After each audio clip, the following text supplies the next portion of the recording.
দর্শক বন্ধুরা, welcome back to my YouTube channel. বন্ধুরা, আমার ইউটিউব চ্যানেলে আপনাদের সকলকে স্বাগত জানাই।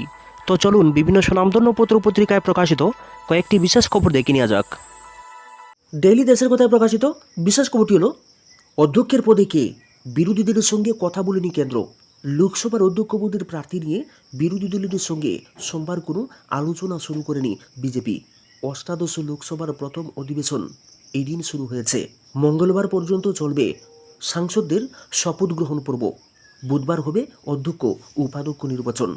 এদিন মহারাষ্ট্রে বিজেপির শরিক দলগুলির সঙ্গে স্বরাষ্ট্রমন্ত্রী অমিত শাহ অধ্যক্ষ পদ নিয়ে আলোচনা করেছেন বলে খবর। তেলুগু দেশম নেতা কেন্দ্রীয় মন্ত্রী কে রামমোহন এদিন বলেছেন, অধ্যক্ষ নিয়ে চূড়ান্ত সিদ্ধান্ত নেবেন তেলুগু দেশম নেতা ও অন্ধ্রপ্রদেশের মুখ্যমন্ত্রী চন্দ্রবাবু নাইডু। দলে এখনও এই নিয়ে সিদ্ধান্ত হয়নি বলে তিনি জানিয়েছেন। অন্যদিকে ইন্ডিয়া মঞ্চের সদস্য আরএসপি নেতা এন কে প্রেমচন্দ্রর এদিন জানিয়েছেন, সরকারের পক্ষ থেকে অধ্যক্ষ পদের প্রার্থী নিয়ে বিরোধীদের সঙ্গে কোনো আলোচনা করা হয়নি। যদি সরকার পক্ষ এই নিয়ে বিরোধীদের সঙ্গে আলোচনা করে, তাহলে বিরোধীরা অধ্যক্ষ পদে প্রতিদ্বন্দ্বিতা করতে পারে। সংবিধান গণতন্ত্রের উপর আঘাত বরদাস্ত নয়, জানিয়েছে বিরোধীরা। এবারের ভোটে বিজেপিকে কোণঠাসা করতে বিরোধীরা হাতিয়ার করেছিলেন সংবিধানকে। নির্বাচনের সময় প্রায় প্রতিটি জনসভায় নিয়ম করে কংগ্রেসের রাহুল গান্ধী সহ বিরোধীরা সংবিধান রক্ষার স্লোগানে সরব ছিলেন।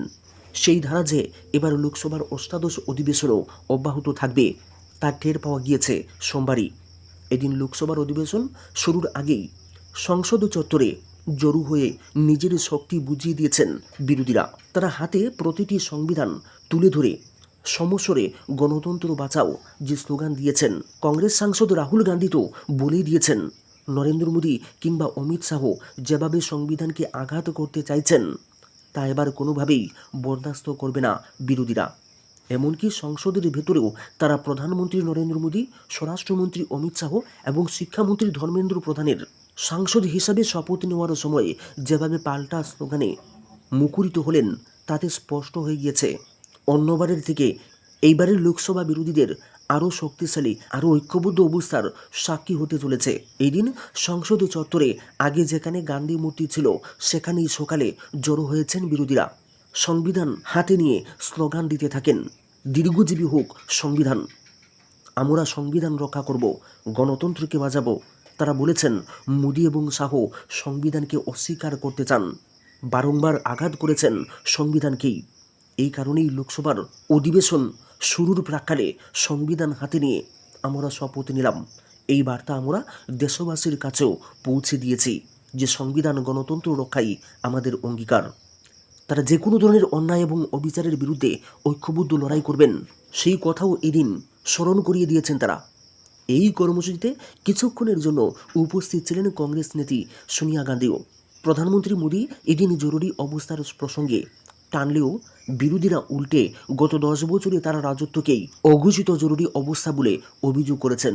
কংগ্রেস সভাপতি মল্লিকার্জুন খার্গে এদিন বলেছেন, অধিবেশন শুরুতে ওর প্রথামাফিক ভাষণ দেওয়ার কথা, অথচ উনি নানা ধরনের বিষয় টেনে আক্রমণ করতে চাইলেন বিরোধীদের।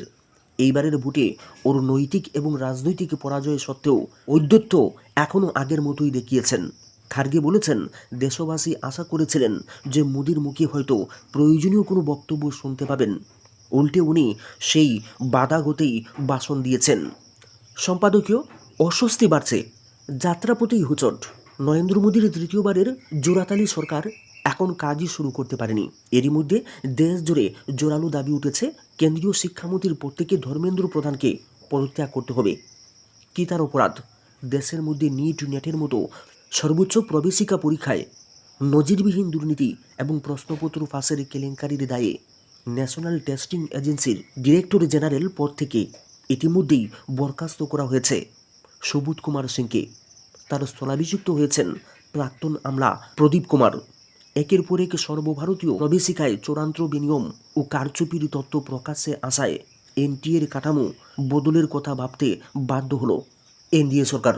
এনটিএর বিরুদ্ধে অযোগ্যতার অভিযোগকে মান্যতা দিয়েই তার কাঠামোর পরিবর্তন এনে 7 জনের নতুন কমিটি গঠনের কথা বলা হচ্ছে। শিক্ষা মাফিয়াদের কোটি কোটি টাকা কামাই বাণিজ্যে লক্ষ লক্ষ ছাত্রছাত্রীর ভবিষ্যৎ বিপন্ন। এর দায়িত্ব তো নিতেই হবে শিক্ষামন্ত্রীকে। নিট ইউজিসি নেট, সিএসআইআর নেটের পর বাতিল হয়েছে। নিট পিজিটি পরীক্ষা শিক্ষা মাফিয়াদের দৌরাত্ম্য এমনই বেড়েছে যে এখন কেঁচো করতে সাপ বেরিয়ে আসে। অভিযোগের তদন্তে গঠন করা হয়েছে বিশেষ তদন্তকারী দল বা সিট। সার্বিক ঘটনার তদন্তে কাজে লাগানো হচ্ছে সিবিআইকেও। সব মিলিয়ে লেজে গুবরে অবস্থা এনডিএ সরকারের। ঘটনা দাবাচাপা দিতে শিক্ষামন্ত্রী নতুন আইন প্রণয়নের কথা বলছেন। অদৃষ্টির কি নির্মম পরিহাস যে মোদী সরকার কথায় কথায় বিরোধীদের বিরুদ্ধে সিবিআই ইডি লেলিয়ে দিত, এখন দেখা যাচ্ছে নিজেদের কোরাগর্ত থেকে সাপ টেনে আনতে সেই ইডি সিবিআইকে কাজে লাগানো হচ্ছে। দেশের সর্বোচ্চ প্রবেশিকা পরীক্ষার প্রশ্নপত্র ফাঁস, পরীক্ষা বাতিল ইত্যাদির কেলেঙ্কারি দুর্নীতি তদন্তে সিবিআই কিংবা ইডির তদন্ত নিছকে লোকে দেখানো বলে মনে করে বিরোধী রাজনৈতিক দলগুলি। কেন্দ্রীভূত পরীক্ষা ব্যবস্থায় এই যাবৎ সর্বোচ্চ কেলেঙ্কারি দুর্নীতি ধামাচাপা দিতেই যে সিবিআইকে কাজে লাগানো হচ্ছে তা বোঝাই যাচ্ছে। তদন্তে নেবে সিবিআই উচ্চশিক্ষার সর্বভারতীয় প্রবেশিকাগুলিকে প্রশ্নপত্র ফাঁস, পরীক্ষা বাতিল সংক্রান্ত দুর্নীতিতে একাধিক ক্ষেত্রে বিজেপির যোগ থাকার গন্ধ পাচ্ছে। নরেন্দ্র মোদীর নেতৃত্বে তৃতীয়বারের মতো কেন্দ্রে যে সরকার আসীন হয়েছে তার পথ কিন্তু মসৃণ নয়। শুরুতেই এই বেঞ্জির দুর্নীতিতে গলায় কাটা নিয়ে যাত্রা শুরু হলো এনডিএ সরকারের। এই নিয়ে অস্বস্তি বাড়ছে বিজেপি শিবিরে। ডাবল ইঞ্জিনের রাজত্বে 200 টাকাও আয় হয় না টমটম চালকদের একদিন প্রতিদিন। কি যে করি দাদা বলেন, সকাল 8টা থেকে এদিক ওদিক ছুটাছুটি করেও শূন্য পকেট। সন্ধ্যা 7টা বাজে 200 টাকাও রুজি হয়নি, আর আধ ঘন্টা থাকবো ব্যাটারি পুড়ে পুড়ে, আর লাভ কি? বলছিলেন খোয়াই শহরের এক টমটম চালক।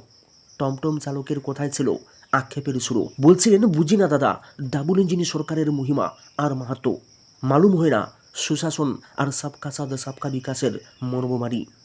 শনিবার খোয়াই জেলা শহরের প্রাণকেন্দ্র সুভাষ পার্কে টমটম নিয়ে দাঁড়িয়েছিলেন অজগরটিলা গ্রামের টমটম চালক সুবীর রায়। গলা ফাটিয়ে শুধু চিৎকার করেই চলেছেন, আইন দাদা পুরানবাজার, আইন ভাই লালছড়া, আইন দিদি সিঙ্গিছড়া, বেলতুলি দুর্গানগর। কিন্তু আইন আইন বলে এক নাগারে ডাকলে কি হবে? একজনও আইল না, অর্থাৎ দেখা নেই কোনো যাত্রীর। একজন যাত্রীরও দেখা পেলেন না তরুণ টমটম চালক সুবীর রায়। একজনকে বাজারে থলে হাতে দেখে আবার চিৎকার, যাইবেন নি দাদা, বাজার কইরা লাইছেন নি, তাইলে চলেন জায়গা। না, এবারেও মিলল না যাত্রী। থলে হাতে ভদ্রলোক বাজারে যাচ্ছেন বলে জানিয়ে বললেন, আরে না রে ভাই, টমটম ভাই, খালি আইসেন নে, এরপরে এনে যাইতাম, বাজার কইরা লাই, এরপরে এনে যাইতাম। আধা ঘন্টা অপেক্ষা করতে পারবাইনি ভাই। বছর 30-32 বছরের টমটম চালক সুবীর রায় এবার যেন অধৈর্য হয়ে উঠলেন। একরাশ বিরক্তির সাথে রাগে গজরাতে গজরাতে মৃদু স্বরে বলে উঠলেন, আধা ঘন্টা অপেক্ষারও আমার দরকার নাই, আর যাত্রী ডাকনেরও আর দরকার নাই। এখন বাড়ির যাওনের চিন্তা করণের দরকার। টমটম চালক সুবীর রায়, সকাল থেকে শুধু একবার এই রোড তো আরেকবার ওইগুলো ছুটাছুটি করে গেলাম, যাত্রীর দেখা তো মিলল না। 200 টাকাও রুজি হলো না দাদা। এইভাবে কি চলে? সংসার চালাই কিভাবে বলুন তো?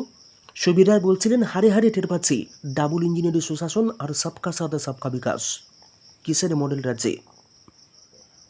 বুঝি না তো, পেটে গামছা বেঁধে পড়ে থাকার জোগাড়।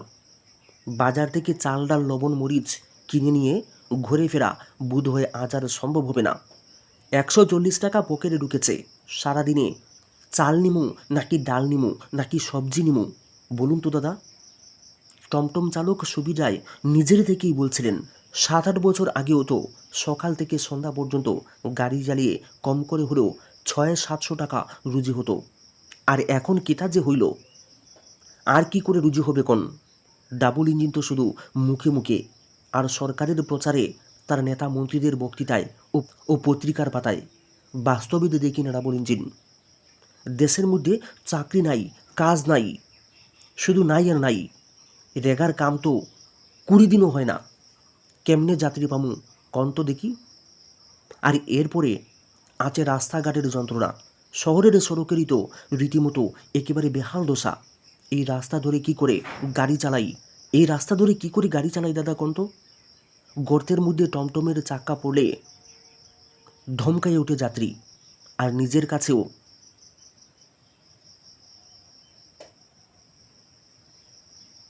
আর নিজের কাছেও এই সড়কের দুর্দশা ভালো লাগেনি কণ্ঠ দাদা?